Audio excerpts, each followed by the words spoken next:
Moving on to spiritual. Spirit, the word spirit comes again from Latin spirare, breath, spiritus, breath, spirit. And it's a very common thing in a lot of languages for the idea of the soul. That is the animating force within yourself, the ghost within the machine, as Gilbert Ryle called it, the thing that makes you alive and which is you. So that's where spirituality as a word has its roots.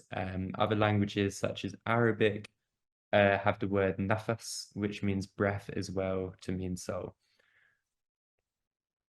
So let's have a look at a definition provided by Dr. Myra Spencer from the Royal College of Psychiatrists.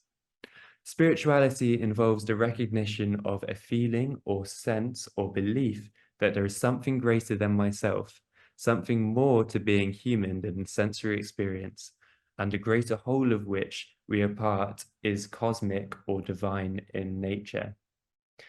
Now, this sounds like a very un-narcissistic way of looking at things. And please note, when I say narcissistic, that is inward lookingness. I'm not seeking to say that in a negative sense. But this could seem like an un-narcissistic way of looking at things. But going back to the root, spiare, spiritus, meaning soul, essentially, the important thing that you could say about spirituality, that it comes from yourself. It's not a set of rules that was handed down to you by your tradition or your parents.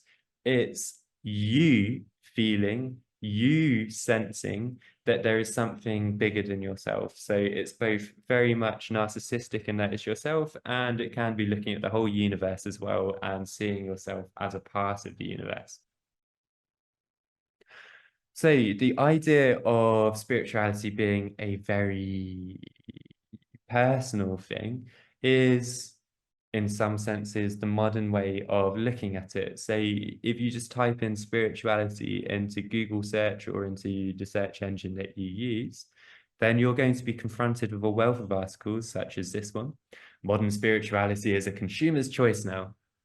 And this comes perhaps from the very Western, very American way of looking at things, which is a rejection of the idea that you should be told what to do. You can think for yourself. I'm a thinking person, a spiritualist in this definition might say. Why can't I experience the universe by myself? And so it's a bit of a consumer's choice. Say spirituality among Americans, 7 in 10 US adults describe themselves as spiritual in some way, including 22% who are spiritual but not religious. Good article to look at in the context of this question.